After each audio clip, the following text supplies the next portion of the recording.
dan semua pemain musik. Amen. Here's Cody. Hallelujah. This is our second episode in the subject we're looking at tonight. Ini adalah bagian kedua dari topik yang kita bahas malam hari ini, And that is deliverance from witchcraft yaitu pembebasan dari ilmu sihir and fear. dan rasa takut. Amen. That's the official title. Jadi ini adalah judul khotbahnya. Amen. And this is the reason I'm ministering on this is I get a lot of questions about this. Dan tujuan saya mengkhotbahkan hal ini karena saya memperoleh banyak pertanyaan tentang hal ini. And I see a lot of confusion about this. Dan saya melihat banyak sekali kebingungan tentang hal ini. And it's not surprising because the whole subject of witchcraft really involves satanic deception. Sehingga tidak mengejutkan bahwa seringkali sihir melibatkan juga tipu daya muslihat dari iblis. So the devil really doesn't want us to have a clear understanding of this issue. Jadi iblis tidak ingin kita memahami dengan benar tetap terkait dengan topik ini. And so many times I find even Christians very confused about this. Jadi seringkali saya merasa bahwa bahkan orang Kristen pun merasa bingung tentang hal ini. And living in fear. Dengan hidup rasa takut. And so another reason of course we need to understand this is so we can help other people. Alasan lain juga mengapa kita perlu mengerti hal ini karena supaya kita bisa menolong orang lain. And there's a lot of somebody said to me once that to some degree every Indonesian has been influenced or touched by witchcraft. Ada informasi yang saya peroleh bahwa setiap orang Indonesia kurang lebih pernah terlibat di dalam ilmu sihir Or has been influenced by it. atau mungkin terpengaruh setidaknya. And I believe this is largely true. Dan saya percaya ini kemungkinan besar benar.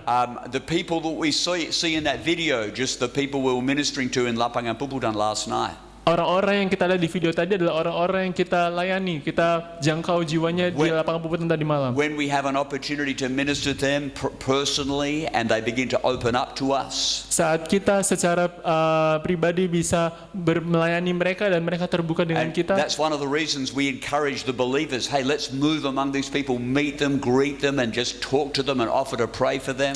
Itulah alasannya mengapa kita bilang untuk tolong jangkau mereka, temui mereka, sapa mereka sehingga kita bisa mendoakan mereka juga. And as we do that, sometimes people will come and begin to say, well, I actually need prayer, I need help. Dan pada saat kita melakukan itu, beberapa orang akan datang dan mengatakan, iya, saya membutuhkan didoakan, saya membutuhkan pertolongan. This is like a typical conversation, right? Ini seperti percakapan yang sering And you terjadi. say, oh, what do you need help prayer for? Dan kita bertanya juga, kira-kira apa yang mau didoakan? Oh, pray for my family. Ada yang minta didoakan keluarganya. And you know when people start saying that they're not really getting to the point. They're kind of embarrassed to confess what it is they really need prayer for. Dan terkadang saat mereka mau mengatakan hal itu, mereka agak malu mengakui apa yang sebetulnya mereka ingin didoakan. It's what we call beating around the bush in English. Dalam bahasa Inggris mungkin itu yang kita sebut mengelilingi semak-semak. Yeah, I think bertele-tele in bahasa Indonesia. So eventually you get to find out that they've been involved in witchcraft. Dan pada akhirnya ketika kita bercakap-cakap dengan orang seperti itu, biasanya mereka akan mengatakan mereka terlibat dalam sihir. But sometimes they don't even realize that is the problem, but that is the root of the problem. Dan mereka kadang tidak sadar bahwa itu bukan hanya masalah, tapi itu akar dari masalah-masalah lainnya. Recently we had an incident where we were trying to change some air tickets that we had booked. Beberapa waktu lalu kita sempat mengalami masalah terkait dengan pemesanan tiket pesawat yang kami pesan. And this is a warning.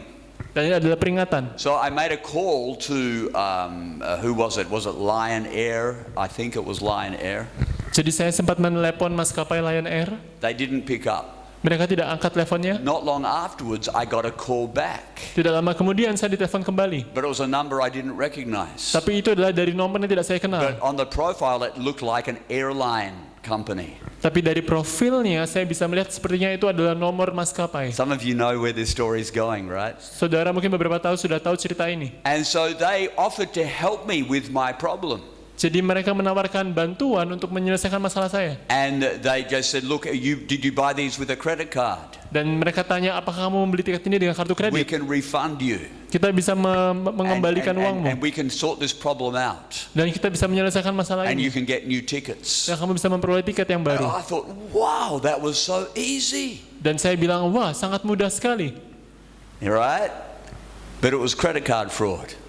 Tapi itu adalah tipu daya penipuan kartu kredit. So they knew I had a goal. They knew I wanted to, get my money back or get new tickets or adjust the tickets. Jadi mereka tahu bahwa saya mau mengubah tiket saya mau mengembalikan uang tiket saya. They understood my intention and they said, we can help you. Mereka tahu keinginan saya dan mereka menawarkan kita bisa Just menolong kamu. give us your credit card details. Dan mereka bilang tolong beritahu kami nomor kartu kreditmu. How many know that's right there that the alarm bells should start to go off? Siapa yang tahu bahwa di saat itulah kamu akan mengerti bahwa itu adalah penipuan. But the amazing thing was the way they introduced this. By this time, it was so easy to trust them. Tapi yang menariknya adalah pada saat mereka mencoba menipu kita, biasanya terdengar suara mereka meyakinkan, mudah dipercaya. Especially, and you look at their profile, yeah, it looks like Lion Air. Terutama saat kita lihat profilnya, terlihat seperti nomor resmi dari Lion Air. And so eventually I went to the Lion Air office and I said, do you recognize this? Is this anything to do with you guys? Dan pada akhirnya saya coba mendatangi kantor maskapainya Lion Air dan saya menanyai apakah kalian tahu nomor And they ini? just said, this is so common these days. It's happening all the time. Dan mereka bilang bahwa penipuan seperti ini sering kali terjadi akhir-akhir ini. And I want to tell you, this is how the devil operates. Dan saya mau bilang pada saudara bahwa seperti inilah iblis bekerja. The Bible, Jesus said that he's a liar and the father of all liars. Alkitab mengatakan iblis adalah pembohong dan bapa dari segala pembohong. He knows we need something. Dia tahu kita membutuhkan sesuatu. Maybe we need healing. Mungkin kita butuh kesembuhan. Maybe we need deliverance. Mungkin kita butuh pelepasan. Maybe we're wanting blessing for our future. Mungkin kita membutuhkan berkat untuk masa depan kita. Those are all good things. Semua itu adalah hal yang Right? baik. We want those things. Kita semua ingin hal itu. Maybe people are feeling guilty and they want deliverance. Mungkin orang-orang merasa bersalah dan mereka ingin pelepasan dari rasa bersalah Or itu. we want protection. Atau kita membutuhkan perlindungan. These are all things that, because of man's spiritual nature, we long for, and we know that the solution is spiritual. Ini semua adalah hal-hal yang kita inginkan sebagaimana kita manusia, dan biasanya solusinya adalah solusi yang rohani juga. If we want blessing or protection, we need God's help, right? Kalau kita mau berkat dan perlindungan, tentu kita membutuhkan pertolongan Tuhan. But that's where the fraudster, the trickster, the liar steps in and begins to masquerade. Tetapi biasanya di saat itulah juga iblis mengambil kesempatan untuk melakukan serangan atau tipu daya pada kita. So last week we looked at the fact that the devil operates through deception. Jadi minggu lalu kita selalu membahas bagaimana iblis bekerja melalui tipu daya. But he takes advantage of issues that we are struggling with. Tapi biasanya iblis juga mengambil kesempatan dari isu yang kita sedang pergumulkan. And one of those issues is guilt. Dan salah satu isu tersebut adalah biasanya rasa bersalah. How many know that we've all done things, we've all sinned? The Bible tells us that. Siapa yang tahu bahwa setiap kita melakukan sesuatu, hal itu, We've all sinned. kita semua manusia berdosa. And because of sin brings guilt. Dan karena kita semua berdosa, kita pun membawa rasa bersalah. So Satan seeks to take advantage of that. Dan iblis ingin untuk mengambil kesempatan dari hal itu. And so there are many different means that people use to try to remove the sense of guilt. Sehingga ada banyak sekali cara yang diambil orang-orang untuk menghapus rasa bersalah itu. And so last week we looked at the example in some tribes that they still do this today. They even sacrifice animals or even in some cases humans to try to remove a curse and to bring a blessing. Beberapa waktu lalu kita selalu membahas bagaimana beberapa suku mereka mengorbankan binatang, mengorbankan bahkan manusia supaya bisa menghapus kutuk yang terjadi atas mereka dan membawa berkat bagi mereka. Okay, so I'm not going to repeat last week's message. Saya tidak akan mengulangi khotbah minggu lalu. But the point was we must not be ignorant of Satan's strategies. Tapi intinya adalah kita tidak boleh abai dengan strategi iblis. Here we're going to look at this verse in Timothy where Paul even warns the church against false teachers that manipulate people through guilt. Dan kita pun akan melihat dalam 2 Timotius bagaimana Paulus mengatakan setan bisa memanipulasi manusia dengan rasa bersalah. False teachers specifically. Secara khusus mereka pengajar-pengajar yang sesat. Okay, for those thought he's talking about false teachers are those who creep into households and take captives of gullible women loaded down with sins, led away by various lusts. Dikatakan 2 Timotius 3 ayat 6, sebab di antara mereka, yang dimaksud mereka di sini adalah pengajar-pengajar sesat, terdapat orang-orang yang menyelundup ke rumah orang lain dan menjerat perempuan-perempuan lemah yang syarat dengan dosa dan dikuasai oleh berbagai-bagai nafsu. And this is how fraudsters work, people who do fraud. Dan seperti inilah sebetulnya tipu daya itu terjadi, orang-orang yang menipu. Pick their targets. Mereka akan memilih target mereka. People that are perhaps a little bit, feeling guilty. Orang-orang yang mungkin merasa bersalah, People that may be struggling with a problem. atau orang-orang yang mungkin mengalami pergumulan dengan sebuah And masalah. this is talking about false teachers will target these people. Dan bahkan dikatakan di sini pengajar-pengajar yang sesat akan menarget orang-orang seperti itu, Take advantage of their weakness and begin to trick them. This is the solution. mencoba memanfaatkan kelemahan mereka dan menawarkan solusi yang menipu daya mereka. David talks about the guilt, the burden of guilt in Psalms. He says, "My iniquities have gone over my head like a heavy burden. They are too heavy for me." Daud pun menuliskan terkait dengan beban rasa bersalah yang dia miliki. Mazmur 38 ayat 5, sebab kesalahanku telah menimpa kepalaku, semuanya seperti beban berat yang menjadi terlalu berat bagiku. And then in Micah chapter 6 verse 6, Kemudian di Mika 6 ayat 6, this is talking about the struggle of man to find a solution for our sin problem. ini berbicara tentang bagaimana manusia mencoba mencari solusi atas rasa bersalah, atas dosa yang dimiliki. There are many Indonesians, even in Christian Indonesia, that struggle with this. Banyak sekali di Indonesia, bahkan orang-orang Kristen di Indonesia yang bergumul dengan hal ini. So the prophet says, what can we bring to the Lord? Should we bring him burnt offerings? Should we bow before God most high with offerings of yearly calves? Should we offer him thousands of rams and 10,000 rivers of olive oil? Should we sacrifice our firstborn children to pay for our sins? Dengan apakah aku akan menghadap Tuhan dan tunduk menyembah kepada Allah yang di tempat tinggi? Akan pergikah aku menghadap dia dengan korban bakaran, dengan anak lembu berumur setahun? Berkenankah Tuhan kepada ribuan domba jantan, kepada puluhan ribu curahan minyak? Akan kupersembahkankah anak sulungku karena pelanggaranku dan buah kandungku karena dosaku sendiri? People are trying to beat the curse. Manusia akan terus mencoba untuk mematahkan kutukan. People want to overcome the consequences of sin, Manusia ingin mengatasi konsekuensi dari dosa, but they struggle to know which path. tapi mereka kesulitan untuk mencari tahu jalan yang mana yang benar. So what do people do? Jadi apa yang dilakukan manusia? Instinctively, people know it must involve a sacrifice. Secara insting manusia akan mengetahui bahwa diperlukan ada kurban. Some people think that by giving lots of money to God, that God will be happy and He'll just forgive their sin. Atau ada beberapa orang yang berpikir bahwa dengan memberikan uang kepada Tuhan, Tuhan bisa mengampuni dan menyelesaikan semuanya. How many know that we can't pay for our sin? Siapa yang tahu bahwa kita tidak bisa membayar dosa-dosa kita? What other things? Maybe we can open it up. What other things do people do to try to pay for their own sin? Kira-kira apa lagi yang bisa dilakukan orang-orang, usaha orang-orang untuk menghapus dosa mereka? Don't be shy. Jangan malu. Other thoughts? Berbuat baik, yeah. Ya. Good works. How many people know that good works, the Bible says no man will be saved through good works. Siapa yang tahu bahwa Alkitab mengatakan tidak ada seorang pun yang diselamatkan karena pekerjaan baik. Amen. The Bible says throughout the New Testament, Dan Alkitab mengatakannya di seluruh perjanjian in baru. Romans, Dalam kitab in Roma, Galatians, dalam kitab Galatia, in Ephesians. dalam Efesus. The Bible says, Alkitab berkata, does anybody know a verse? ada yang bisa mengutip ayatnya? Amen. Ephesians 2:8. Who can quote it for me? Efesus 2 ayat 8, ada yang bisa mengutipnya? I know you'll know it. Saya tahu kamu tahu. By grace we are saved through faith, and not by works, lest any man should boast. Dengan karunia melalui iman kita diselamatkan, bukan dengan pekerjaan yang baik, biarlah tidak seorang pun yang bermegah. But people try to work their way to heaven. Tapi seringkali manusia ingin untuk mencoba berupaya supaya bisa masuk ke surga dengan usaha How sendiri. many have met a Jehovah's Witness?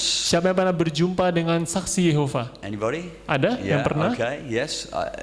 I've heard that they are here in Indonesia, even in Sanur. Saya dengar bahwa mereka ada di Indonesia, bahkan di Sanur. Amen. We had a church in Kupang, and right around the corner was a Kingdom Hall from Jehovah's Witness. Di gereja kami di Kupang, tidak jauh dari gereja kami terdapat tempat beribadah orang saksi Yehova. Right in TDM3.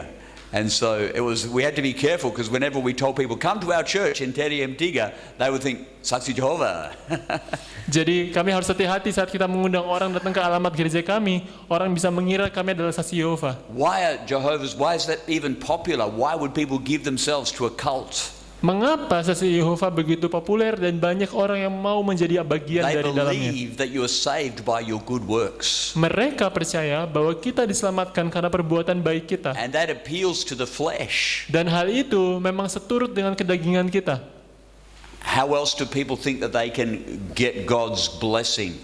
Cara apa Break the lagi? curse. Cara apa lagi kira-kira yang bisa dilakukan orang supaya mendapat berkat dari Tuhan? Stephen. Going to church? Yeah, well that's just attending church. Jadi beberapa orang mengira bahwa dengan pergi ke gereja bisa mendatangkan berkat dari Tuhan. Now, how many know there's nothing wrong with attending church? Siapa yang percaya bahwa tidak ada yang salah dengan datang ke gereja? But there's something wrong if we think just attending is going to somehow cause God to tick the box. Oh yeah, yep, they're going to get to heaven. Tetapi yang salah adalah kalau kita merasa sekadar datang ke gereja aja, maka Tuhan langsung, oh oke, kamu otomatis masuk ke surga. Right? That's what you meant, right? Stephen, yeah. So that's part of good works. Jadi itu sama seperti perbuatan baik. Rico. Bersedekah. Okay, bersedekah. That's charity, right? Ya. Yeah. Charity, yeah, giving money to the poor. Bersedekah pada orang miskin. How many know all these things are good? Siapa yang tahu bahwa semua hal itu adalah hal yang baik? That's part of good works. Itu semua adalah bagian dari perbuatan But baik. it will not pay for your sin. Tetapi itu semua tidak bisa membayar dosa-dosamu. Anything else? Ada lagi yang lain? Yeah, Anita? Repenting? Yeah. Now, repenting's good. Bertobat itu baik. And I guess reading the Bible. Membaca Yeah. Alkitab. Right? Right? Those things are good, but there's still something lacking, isn't there? Itu semua adalah baik, tetapi ada satu yang kurang di situ. Yeah. There's still something missing, and that's what we're heading to. Dan itulah yang sebenarnya mau kita bahas. What other things do people do to try to bring God's blessing or good luck Hal apa lagi yang biasanya orang berusaha lakukan supaya mereka kira berkat Tuhan bisa datang and dalam beat the hidup curse? dan bisa mematahkan kutukan? This is the I didn't hear it. Memperdalam iman, Pastor, deepening the faith. Okay. Well, I think deepening the faith is a good thing. Saya rasa memperdalami iman adalah hal yang But baik. we're really talking about how does the devil trick people. We're talking about what false beliefs people have, or what delusion and deception people are following, thinking that will bring them good blessing. Jadi memang memperdalami iman itu bagus, itu hal yang baik. Tapi yang kita bahas sekarang sebetulnya adalah hal-hal apa yang seringkali orang kira itu hal yang benar, padahal sebenarnya itu tidak benar. Sebenarnya itu hanya tipu daya iblis. Because in our text, Mike is saying, how can I get right with God? Can I sacrifice, thousands of rams, 10,000 rivers? He's getting extreme because he's desperate to get right with God. Karena kita lihat di bacaan kita, bahkan Mika mengatakan, dengan apakah sih saya bisa menyenangkan Tuhan? Apakah saya harus berkurban ratusan anak lembu jantan? Apakah saya harus mengorbankan anak sulungku sendiri? Karena dia sungguh-sungguh berupaya, sangat ingin sekali mematahkan kutukan dalam hidupnya. People are filled with guilt, or they're sick and they want to escape the curse. Orang-orang merasa sangat tertekan dengan rasa bersalah mereka oleh karena dosa, dan mereka ingin sekali lepas dari kutukan itu. But they've been deceived by the devil. Tetapi mereka ditipu oleh iblis. And Mike is just giving some examples. Dan Mika di sini memberikan beberapa contoh. What's another obvious one? Apalagi contoh lain yang jelas. They go to witchcraft. Mereka pergi ke dukun. Okay. And there's probably a long list of witchcraft practices. Dan mungkin ada lebih banyak lagi jenis-jenis perdukunan. The witch doctor prays for the water. He gives you the holy water. Biasanya dukun akan mendoakan air, dan air itu akan diberikan kepada kamu. Sprinkle this, drink this. Oh, percikan air ini, minumlah air ini. Okay. sometimes animal sacrifices. Seringkali juga dukun menyuruh mengorbankan hewan. How about idols? Bagaimana dengan berhala? Nobody's mentioned that yet. Tidak ada yang menyebutkannya tadi. People fill their houses with idols. Seringkali orang menaruh ornamen-ornamen berhala di rumahnya. And when Christians do it, they fill the house with Christian idols. Dan saat orang Kristen yang melakukannya, seolah-olah mereka memiliki berhala Kristen di rumahnya. Paintings of Jesus, Lukisan Yesus, statues. patung. How many know a statue of Jesus is just as much an idol as a statue of Buddha? Siapa yang tahu bahwa patung Yesus sama berhalanya dengan patung Buddha? How many knew that? Siapa yang tahu hal itu? Right. That's why we don't have statues of Jesus. Itulah kenapa kita tidak punya patung Yesus. That's why we don't wear crucifixes. Itulah kenapa kita tidak pakai kalung salib. Because the Bible says don't make anything or any graven image to represent God. Karena Alkitab mengatakan jangan buat apapun, gambar apapun yang mewakili Tuhan. Oh, but it's just a representation. Oh, tapi itu hanya sekedar representasi. That's exactly the point. Itulah intinya malah. That's why God says these things cannot represent my glory. Itulah kenapa Tuhan mengatakan hal-hal tersebut tidak bisa mewakilkan It's a kemuliaanku. deception that these things will bring blessing or help you get close to God. Itu adalah tipu daya bahwa hal-hal seperti itu bisa membawa berkat bagi kamu dan membuat kamu semakin dekat pada Tuhan. I've often been asked to come and pray for the sick. Saya sering kali diminta untuk datang dan mendoakan orang sakit. And I'll find the house is full of idols. Dan saat saya berdoa di sana di rumah itu, ternyata di rumah itu banyak sekali I berhala. remember we were asked to pray for 2 demon-possessed girls in Saya Jakarta. ingat di Jakarta saya diminta berdoa untuk 2 perempuan yang dipenuhi iblis, kerasukan iblis. Their parents were Protestant Christians. Orang tua mereka adalah orang Kristen Protestan. When I say Christian, I'm using that term loosely. I just mean that they probably had Christian on their ID card, right? Dan kemungkinan mereka adalah orang Kristen KTP belaka. Okay, and we had this church in this. It was a Protestant Christian area, let me say, but most people went to Protestant Christian churches. Jadi itu adalah area di mana banyak sekali orang-orang Kristen Protestan dan orang-orang pergi ke gereja tersebut. And we were the only Pentecostal church in the street. Dan kita satu-satunya gereja Pentakosta di situ. And so these people didn't come to our church, but when their girls got demon possessed, straight away they knew where to come. Jadi mereka biasanya jarang ke gereja, tapi saat mereka tahu ada 2 orang yang kena kerasukan iblis ini, mereka pergi langsung ke gereja. Our church. Ke gereja kita. Okay, they didn't go to the Protestant church. Jadi mereka tidak ke gereja Protestan, mereka ke gereja And so kita. they said, will you come and pray for our daughters? Dan mereka datang pada gereja kita dan mereka bilang pada kita, bisakah kamu mendoakan anak kami? And their daughters had lost control. They were screaming, they were crying. Anak mereka seperti kehilangan kontrol, berteriak, menangis. I think they were about 17 years old, just Saya young rasa girls. umurnya sekitar 17 tahun. And so when we came into the room, we found these girls sitting on the floor looking at a painting of Jesus. Dan pada saat kita masuk, ada seorang anak yang sedang duduk di lantai dan memandangi 2 anak itu yang kerasukan iblis. Mereka duduk di lantai dan mereka memandangi lukisan Yesus. And we began to pray for them. Dan kita mulai mendoakan mereka. And they were obviously very tormented. Dan mereka sangat-sangat tersiksa. But one of them spoke out, and as they're looking at the idol, they said, "Do you think this can help us?" Dan salah satu di antara mereka berbicara bahwa menurut kalian apakah dengan hal ini bisa menolong kita? And I said, "I think this is your problem." Dan saya bilang malah inilah sumber masalahnya. And so they destroyed the idol. Dan akhirnya mereka menyingkirkan semua berhala We itu. prayed for them. Kita berdoa bagi They mereka got completely set free. dan mereka mengalami pelepasan. They embraced their parents. It was a very emotional scene. Kedua anak tersebut memeluk kedua orang tuanya. Their parents saw that their daughters were delivered. Orang tuanya sangat senang melihat anak-anak mereka mengalami pelepasan. And then the next time I saw one of the daughters, she came to our church. She was married. She says, "I need you to pray because I need a baby." Dan saya ingat berikutnya saat anaknya itu sudah menikah, dia datang pada gereja kami dan dia minta untuk didoakan karena dia mau memiliki anak. And the next time I saw her, she was carrying a baby. Dan Amen. berikutnya saya lihat dia sudah menggendong seorang bayi. So Jesus set them free. Jadi Yesus membebaskan mereka, Amen. Blessed her with a husband and a baby. bahkan memberkati mereka dengan suami dan dengan anak. But the point is that idols do not bring us close to God.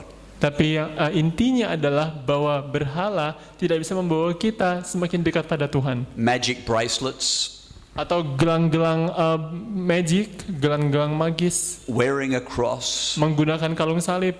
I know if you're wearing a cross, I don't have, we don't. That's not a sin, but it's not going to get you close to God. Jadi jika saudara menggunakan kalung salib, itu bukan dosa, tidak salah. Tetapi hal itu tidak lantas membawa saudara semakin dekat dengan Tuhan. Doing the rosary, Melakukan rosario, even just repeating prayers all the time.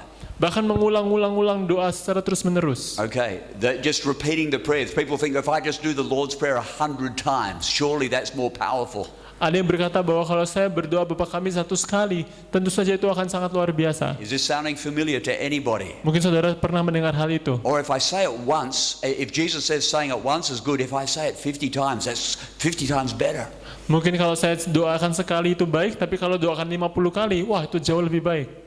Jesus deliberately pointed out in Matthew chapter 5, don't be like the heathen who just repeat the same prayers. Yesus pun memperingatkan pada saat dia mengatakan jangan berdoa seperti orang Farisi yang bertele-tele. Sometimes people get into a trap of thinking, oh, I'll just pray, 5 times a day, and surely that will bring me 5 times as much blessing. Dan beberapa orang pun berpikir, oh kalau saya berdoa 5 kali sehari, tentulah berkat saya akan 5 kali lipat lebih banyak. But sometimes that way of thinking is driven by fear. Tapi terkadang cara berpikir seperti itu berasal dari rasa takut. That if I miss one of those prayer meetings, curses will come. Bahwa kalau kita melewatkan beberapa doa tersebut, waduh kita bisa terkutuk. So the point is, if we're not following a biblical path, we are in danger of being deceived. Jadi intinya adalah bahwa kalau kita tidak mengikuti jalan yang telah disediakan oleh Alkitab, kita bisa tertipu oleh tipu daya iblis. Do we have any questions? Ada pertanyaan? Rico. Bagaimana dengan air yang didoakan? Misalnya contohnya saya pribadi dulu waktu di Ambon itu ada pendeta yang mendoakan air terus kita bawa pulang buat kayak jaga-jaga kalau sakit minum air yang didoakan itu gimana? Yeah. We don't do that in our church. Kita tidak melakukannya di gereja kita. Okay, I'm not so sure about that. It's not. I don't read it in the Bible. Saya tidak membaca seperti itu ada di Alkitab. Yes, I don't know the pastor. Saya tidak tahu pendetanya. And I don't know what he's been involved in. Dan saya tidak tahu apa yang telah dia terlibat. Okay, but Jesus says you shall lay hands upon the sick and they shall recover. Tapi Yesus mengatakan bahwa kamu akan mendoakan orang sakit dan mereka akan sembuh. And so I think it depends a little bit on the person who's doing it as well. Jadi mungkin ini berkaitan dengan orang yang melakukannya. But I'd be careful with that. Tapi saya akan berhati-hati tentang hal itu. Okay, that's a good question. Pertanyaan yang baik. Any other questions? Saya mau bertanya, gereja yang lain saya pernah di gereja yang lain dari Potter's House. Jadi sebagian dari gereja ini mereka sangat mengutamakan yang namanya minyak urapan. Dan juga mereka kadang-kadang setiap ibadah mereka ada perjamuan kudus. Apa itu masuk penyembahan berhala seperti awal? Karena kalau kita melihat kepada Yesus waktu itu juga dia diurapi minyak oleh wanita yang sangat mahal. Yeah. Itu akan menunjukkan. Okay. So that's a good question. Talking about anointing oil and perjamuan kudus, like people that feel they have to have perjamuan kudus. I know some people that feel they have to have it every day. Iya, saya mengerti bahwa ada beberapa orang yang merasa bahwa perjamuan kudus harus dilakukan setiap hari. Okay, the Bible never instructs us to have it every day.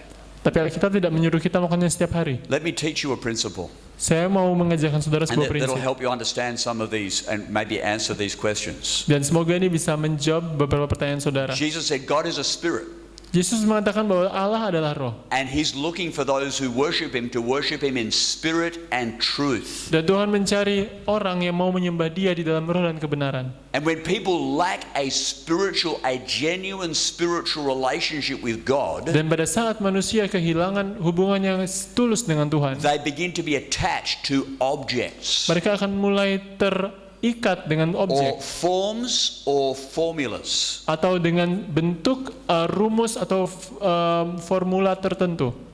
But these things are a distraction. Tapi sebetulnya berhala-berhala itu adalah distraksi. So Holy Communion was meant to be a blessing. Jadi perjamuan kudus adalah berkat sebetulnya. to help us to appreciate salvation. Untuk menolong kita supaya kita bisa menghargai keselamatan But it's kita. not a means of salvation. Tapi itu bukanlah arti dari How keselamatan. many? It's not a jalan keselamatan, a means of Oh, a itu channel of bukanlah jalan menuju How keselamatan. many understand the difference between something that is meant to help us just to appreciate salvation, which we do as a memorial, Jadi ada beberapa hal yang kita lakukan supaya kita bisa mengingat keselamatan kita sebagai sesuatu yang kita lakukan untuk mengingat keselamatan. that's, the Jews did a memorial of the Passover once a year. Orang Yahudi melakukan peringatan Paskah selama sekali dalam setahun To celebrate their deliverance from Egypt. untuk memperingati pembebasan mereka dari tanah Mesir.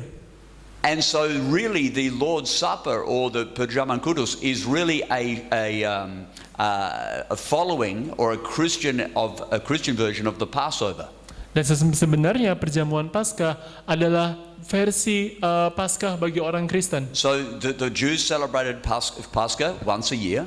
Jadi orang Yahudi merayakan Paskah sekali dalam And setahun. Jesus just simply told us that when you do this, the Lord's Supper, just remember me. Tapi Yesus mau mengingatkan kembali pada perjamuan terakhir bahwa pada saat kamu melakukan perjamuan Paskah ini, ingatlah aku. But when we find ourselves having to do it every day, otherwise we lose our sense of peace or confidence, that's a distraction. That's robbing the spiritual dimension of its power. Dan ketika kita melewatkan satu kali, misalnya kita tidak melakukan ritual tersebut, kemudian kita merasa kita tidak dekat dengan Tuhan lagi, itulah yang kemudian bisa merampok dimensi kedamaian dalam hati kita. Right? So a question would be, what if you miss a day? What if you miss a week? Jadi pertanyaan adalah bagaimana kalau kamu melewatkan sehari atau seminggu? See, I know people who believe if they don't have Holy Communion every week, they're going to lose their salvation. Saya melihat bahwa ada orang-orang yang percaya kalau mereka tidak mengikuti perjamuan kudus sekali dalam seminggu, mereka bisa gagal masuk ke surga. Does anybody know anybody who thinks like that? Ada yang pernah mengenal orang yang berpikir seperti itu? I'm talking about people in Australia that think like that. Saya berpikir tentang orang-orang di Australia yang If memikirkan I seperti don't itu. have Holy Communion every week, I'm not sure if I'm going to get to heaven. Kalau aku tidak pergi perjamuan kudus setiap hari Minggu, saya tidak bisa masuk ke surga. How many know that's not true? Siapa yang tahu bahwa itu tidak benar? Right? There's only, Jesus said, I am the way, the truth, and the life. No one comes to the Father but through me. Yesus berkata, akulah jalan, kebenaran, dan hidup. Tidak ada seorang pun datang kepada Bapa kecuali melalui aku. What is the one thing that gets us to heaven? Apa satu hal yang bisa membawa kita ke surga? Can anybody define it? Ada yang bisa menyebutkannya? Try to define it precisely. Ada yang bisa menyebutkannya dengan jelas? Now, a minute ago, we talked about the deceptions that will not get us to heaven. Tadi kita sempat membahas tentang tipuan-tipuan yang tidak bisa membawa kita ke surga. And one person says repentance. Dan salah satu tadi ada yang menjawab dengan bertobat. Now, that was an interesting comment because some people think repentance is climbing the steps of the cathedral until your knees bleed. Dan itu unik sekali karena beberapa orang Kristen mengira bahwa kalau kita mau bertobat, kita menanjaki tangga katedral sampai lutut kita berdarah, Torturing yourself. melukai diri kita. In the Philippines, they'll flog themselves with a whip at Easter. Di Filipina saat hari Paskah mereka mencabuk diri mereka dengan Or tali. you know about this, Sister Karen. Crucify themselves on crosses, Atau bahkan mereka menyalibkan diri mereka di salib. thinking that somehow this will bring them closer to God. Mereka berpikir bahwa dengan melakukan itu mereka bisa semakin dekat dengan Tuhan. And sometimes people think this is part of repentance. Dan terkadang orang-orang berpikir bahwa ini adalah bagian dari pertobatan. How many know that that's not going to get you close to God? Siapa yang percaya bahwa hal seperti itu tidak bisa membawa saudara semakin dekat So dengan Tuhan? according to the Bible, what is the only way we can get right with God? Jadi, menurut Alkitab, apakah jalan yang bisa membawa kamu ke surga? Because if we want to be set free from every deception, we have to know the truth. Karena kalau kita mau dibebaskan dari setiap tipu daya muslihat, kita harus tahu kebenarannya. I know. Come to the Potter's house, Bali. Oh, saya tahu caranya datang ke gereja Potter's House di Bali. Coming to this church, people can even think that. If I come to the Potter's house, I'll be saved. No. Beberapa orang berpikir seperti itu. Oh, kalau saya datang ke gereja Potter's House, saya akan masuk ke surga. Tidak. I'm sure you don't think that, right? Saya I yakin want to make saudara sure tidak berpikir people don't seperti think itu. that. Saya mau memastikan tidak ada yang berpikir seperti itu. Stephen. To believe in Christ, have faith in Christ, and repent to God, turn away from your sin and believe in Christ. Ya, bertobat, meninggalkan dosa-dosa, dan percaya pada Kristus. That's pretty good. Itu jawaban yang baik. Yeah. Ultimately, it's faith in the blood.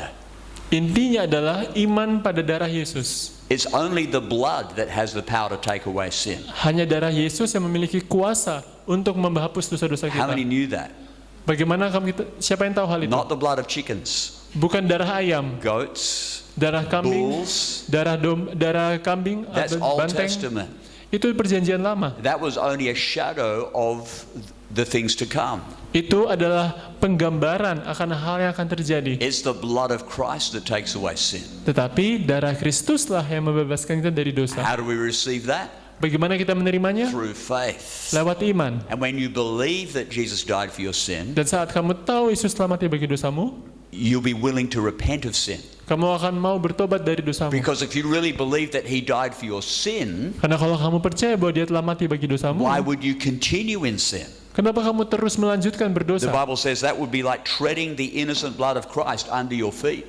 Itu Alkitab mengatakan sama seperti kamu menginjak-injak darah Yesus di bawah So kakimu. if you see somebody who says, I believe in Christ, but they are still living in sin, that they don't really believe in Christ. Jadi kalau saudara mendengar ada orang yang berkata, aku percaya pada Yesus, tetapi gaya hidup mereka tetap berdosa, artinya mereka tidak sungguh-sungguh melakukan hal itu. Mereka tidak sungguh-sungguh percaya. Okay, this is good. This is really good. Ini sangat baik. Any more questions? Ada lagi pertanyaan lain? So just going back to Riris's question, if that person using anointing oil, what if they don't have anointing oil? Have they lost faith? Kembali ke pertanyaan Riris tadi, ketika penggunaan minyak urapan, bagaimana kalau tidak ada minyak urapan? Apakah mereka kehilangan Are they iman? depending on the oil or are they depending on Jesus? Apakah mereka bergantung pada minyak urapan atau mereka bergantung pada Yesus? That would be my question. Itu adalah pertanyaan saya. Because if they're using any object, I'm not saying that anointing oil is always wrong, but if we're depending on that rather than depending on Jesus, it's like an idolatry. Saya bukan mengatakan bahwa minyak urapan itu selalu salah, tetapi kalau kita mengutamakan minyak urapan dibanding Tuhan, sehingga kita lebih bergantung pada minyak urapan daripada bergantung pada Tuhan, maka itu akan menjadi berhala. Amen. So we're wanting to, I'm going to just skip through a little bit here. Saya mau sedikit meloncati sampai di sini. Okay, so here's mankind who's in a lost condition. Inilah manusia dengan kondisi yang tersesat. He knows he needs some sort of spiritual help. Manusia tahu bahwa dia memerlukan pertolongan secara supernatural. So he turns to idols. Jadi dia mencari Because berhala we can see idols. karena kita bisa melihat berhala And we hold on to them thinking that this is going to break the curse or somehow bring us blessing. dan kita mengandalkan berhala-berhala itu karena kita mengira berhala itu bisa membebaskan kita dari kutuk dan membawa kita berkat. And let me tell you, most religions veer into some form of idolatry. Dan saya mau bilang bahwa beberapa agama mereka terikat dengan penyembahan berhala. I'm talking about focusing on objects, hoping that the object will bring a spiritual blessing. Maksud saya adalah pada saat kita terlalu fokus pada sebuah benda dan kita berharap bahwa melalui benda tersebut bisa membawa berkat pada kita. What does the Bible say? Apa yang kita katakan? Okay, we're going to get somebody to read this who's got a good voice. Okay, Richard, if you can read this in English, and maybe Emilianos in Bahasa Indonesia. What am I trying to say? Am I saying that food offered to idols has some significance? Or that idols are real gods? No, not at all. I'm saying that these sacrifices are offered to demons, not to God. And I don't want you to participate with demons. You cannot drink from the cup of the Lord and from the cup of demons too. You cannot eat at the Lord's table and at the table of demons too. Okay, and Emil. Korintus 9 ayat 19, apakah yang dimaksudkan dengan perkataan itu? Bahwa persembahan berhala adalah sesuatu atau bahwa berhala adalah sesuatu? Bukan. Apa yang dimaksudkan ialah bahwa persembahan mereka adalah persembahan kepada roh-roh jahat, bukan kepada Allah. Dan aku tidak mau bahwa kamu bersekutu dengan roh-roh jahat. Kamu tidak dapat minum dari cawan Tuhan dan juga dari cawan roh-roh jahat. Kamu tidak dapat mendapat bagian dalam perjamuan Tuhan dan juga dalam perjamuan roh-roh jahat. How many would agree this is pretty clear? Siapa yang setuju bahwa ini sangat jelas? Okay, this is not my opinion, this is the word of God. Ini bukan pendapat saya, ini adalah firman Tuhan. The Bible says association with idols is associating with demons. Alkitab mengatakan hubungan kita dengan berhala sama dengan hubungan kita dengan iblis. The Bible says flee from idolatry. Alkitab mengatakan larilah dari penyembahan berhala. So that's why we need to be very careful not to become attached to objects thinking that this object will bring us closer to God. Itulah kenapa kita harus hati-hati, jangan sampai kita terlalu bergantung pada sebuah objek dan kita mengira dari objek tersebut kita semakin dekat pada Tuhan. It's human nature. Itu adalah sifat manusia. Sometimes I've met Christians that think if they sleep with their Bible, sleeping on their Bible under their pillow, this is going to bring a blessing. Saya bahkan mengenal orang-orang Kristen yang mengira kalau mereka tidur dengan Alkitab di samping kepalanya akan membawa berkat bagi mereka. So we're talking about just a wrong way of thinking. Jadi ini adalah cara berpikir yang salah. So we're not just sort of criticizing religions because that's a different religion. It's just the whole way of thinking. Christians can be guilty of this. Jadi kita tidak hanya menghakimi orang di luar asana yang beragama lain, tapi hal seperti ini pun bisa terjadi pada orang Kristen yang memiliki pemahaman yang salah. God said, "Do not make any object to bow down and worship it." Tuhan mengatakan jangan buat benda apapun kemudian kamu sujud dan menyembahnya. Don't make any object that's supposed to represent Him. Jangan membuat benda apapun yang kamu perbuat dia selayaknya Tuhan. This goes back to my original illustration. This is the devil's counterfeit to say this will lead you to peace, this will lead you to blessing and deliverance. It's a counterfeit. Dan berhala itu sama seperti tipuan dari iblis, di mana iblis membuat kita tertipu, membawa melalui benda-benda tersebut, berhala-berhala tersebut, kita bisa diselamatkan, kita bisa memperoleh berkat, dan lain sebagainya. And then I want to finish by just a couple of scriptures to talk about the very clear fact that we're forbidden to have any involvement with witchcraft. Kita membahas beberapa ayat terakhir tentang larangan-larangan, kita tidak boleh terlibat di dalam penyembahan berhala. Some people think, Pastor, we know dukun santet is bad, but how about there's the white dukun, white magic? Ada yang bertanya, Pastor, memang dukun itu beberapa jahat, tapi bagaimana dengan ilmu putih atau dukun yang baik? Yeah. Have you ever heard people argue about that? Saya dengar ada orang yang berpendapat seperti itu. Let's just read what the Bible says. Mari kita lihat apa yang kita katakan. Do not practice fortune telling or witchcraft. Do not defile yourself by turning to mediums or to those who consult the spirits of the dead. I am the Lord your God. Janganlah kamu melakukan telaah atau ramalan. Janganlah kamu berpaling kepada arwah atau kepada roh-roh peramal. Janganlah kamu mencari mereka dan dengan demikian menjadi najis karena mereka. Akulah Tuhan Allahmu. Talking to the dead Berbicara pada orang is mati forbidden in the Bible. dilarang dalam Alkitab. Whether that be your dead relative Terlepas dari itu adalah saudara ayahmu or a dead saint, atau misalnya orang kudus yang sudah mati, praying to Mary, berdoa pada Maria, forbidden in the Bible, dilarang dalam Alkitab. right? We only pray to God through Jesus Christ. Kita hanya berdoa melewati Yesus Kristus kepada Tuhan. What does the Bible say? Apa yang kita There katakan? is one God Hanya satu Tuhan and one mediator between man and God, the dan satu man perantara Jesus Christ. antara manusia dengan Tuhan, dan perantara itu adalah Yesus There's Kristus. no other mediator. Tidak ada perantara lainnya. So the Bible very clearly says that our dead relatives don't have the ability to come back and bring a blessing. Jadi Alkitab sangat jelas sekali bahwa kita tidak bisa berbicara dengan mereka yang sudah mati dan itu tidak bisa membawa berkat apa-apa bagi kita. This is not dishonoring our relatives. Tapi ini bukan berarti kita tidak menghormati anggota keluarga kita. This is simply honoring what God says. Tapi ini adalah kita menghormati apa yang Alkitab katakan, firman How many Tuhan. believe God knows best? Siapa yang percaya bahwa Tuhan lebih tahu yang terbaik daripada kita? Amen. He's the Lord of the spiritual realm. Dia adalah Allah atas segala dunia spiritual. And the devil is the fraudster. He's the guy that's trying to bring confusion. Dan iblis adalah sosok yang mau membawa kebingungan. He does not want us to find the way home. Iblis tidak ingin kita menemukan jalan kembali. He doesn't want us reconciled with God. Iblis tidak ingin kita berdamai dengan Tuhan. Amen. That's why he's always offering these false hopes. Itulah kenapa iblis senantiasa menawarkan harapan-harapan palsu ini. Deuteronomy 18:10. Ulangan 18 ayat 10. Amen. Do you want to read that for us, Stephen, in a clear voice? And do not let your people practice fortune telling, or use sorcery, or interpret omens, or engage in witchcraft, or cast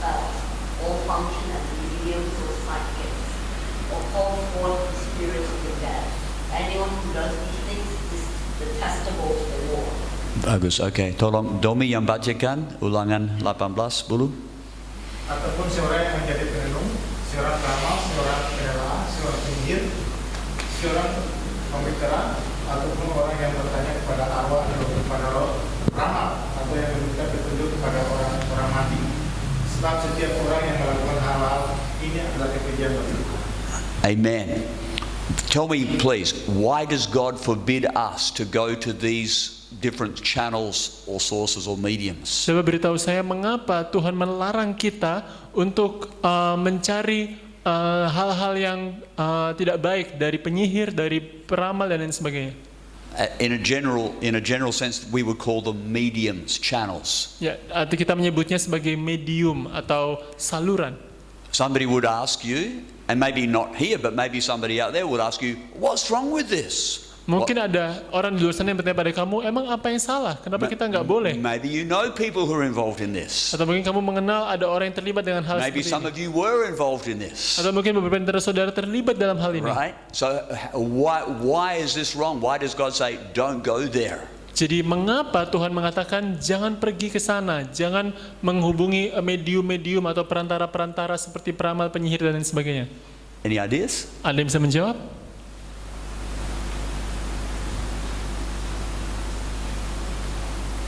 Besides Stephen? Selain Stephen? Has anybody else been reading? Okay. Randy. Karena semua hal-hal itu tidak berasal dari Tuhan sendiri, dan itu akan membawa kita dalam kehancuran. Kehancuran. Kehancuran. Yeah. Okay. Very good. And so, yeah, Randy says that these do not originate from God and they will bring us to brokenness. Stephen? Because it's like trying to be like God. Humanity is supposed to take control. Okay. Jadi seperti manusia mau menjadi seperti Tuhan, mau mengkontrol segala sesuatu. Okay. What is the first commandment? Apa perintah Allah yang pertama? The Lord your God is one God, Him only shall you serve. Tuhanmu adalah satu dan hanya kepada Dialah kamu menyembah. There is none other like Him. Tidak ada yang lain seperti Dia. But there are lots of pretenders. Tapi ada banyak sekali orang yang berpura-pura mau menjadi The seperti Tuhan. second commandment was don't make any God in your likeness or in another likeness or just a God of your preference. Dan di perintah Allah yang kedua, jangan membuat bagimu apapun yang menyerupai Tuhan, menyerupai binatang atau makhluk lainnya dan tunduk dan menyembah kepadanya. God is very consistent. Tuhan sangat konsisten. Jesus said, I am the way, the only way.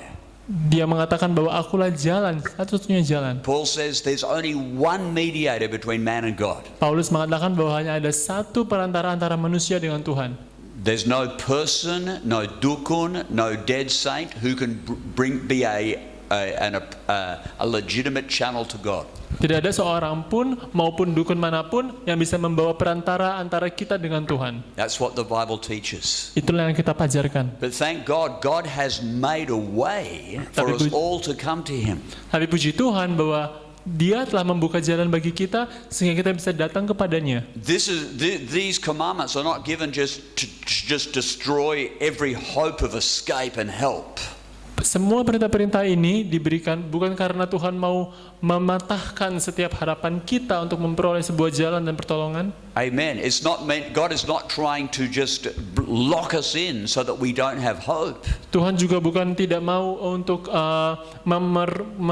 mengurung kita sehingga kita tidak bisa memiliki pengharapan. He just doesn't want us to be deceived. Tapi sebenarnya Tuhan memberi perintah ini supaya kita tidak tertipu. He wants us to find the right road. Dia ingin supaya kita menemukan jalan yang benar. And that right road is Jesus Christ. Dan jalan yang benar itu hanyalah Yesus Kristus. Simple faith in Him. Berimanlah padanya. That His blood was shed for our sin. Bahwa darahnya yang ditumpahkan bagi dosa kita. We saw the scripture this morning, Galatians. Kita lihat ayatnya tadi pagi di kitab Galatia. The Bible says that we are set free from the curse. Alkitab mengatakan bahwa kita dibebaskan dari kutuk. Because Jesus became a curse for us. Karena Kristus telah menjadi kutuk bagi When He kita. died on the cross. Saat Dia mati di kayu salib. The work has been done. Pekerjaan itu telah diselesaikan. We don't have to find another way. Kita tidak perlu lagi mencari jalan yang lain. We don't have to pay money. Kita tidak perlu membayar Go to uang. a dukun. Pergi ke dukun. Jesus is the way. Yesus satu-satunya jalan. How to have a clean conscience?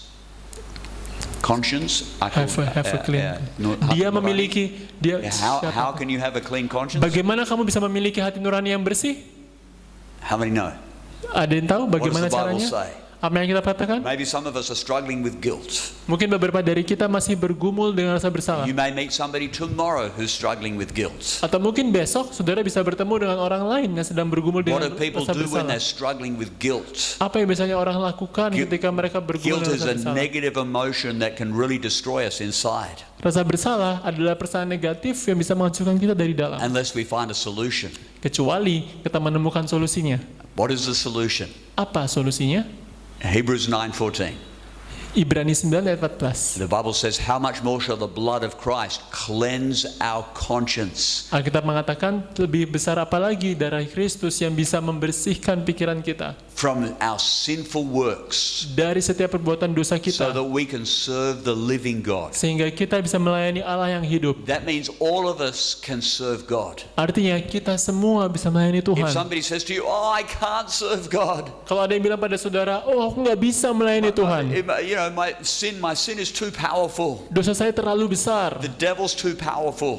Iblis terlalu kuat. I'm overwhelmed by my sin." Saya sudah kewalahan dengan dosa-dosa saya." The Bible says, "How much more shall the blood of Christ cleanse your conscience?" Tapi kita berkata bahwa darah Kristus lebih sanggup lagi, lebih besar lagi untuk membersihkan pikiran kita. There is hope in Christ. Ada pengharapan di dalam Amen. Kristus. Not in idols, Bukan di dalam berhala, not in spirit mediums, bukan di dalam perantara-perantara not in our spiritual, own good works. bukan juga pada perbuatan-perbuatan baik kita. Don't stop doing good things. Tapi jangan saudara berhenti melakukan perbuatan baik. But don't think your good works are going to get you to heaven. Yang terpenting saudara jangan sampai berpikir bahwa dengan perbuatan baik saudara bisa masuk ke surga. Amen. Let's bow our heads. Mari kita tundukkan kepala kita. Amen. I want to give an invitation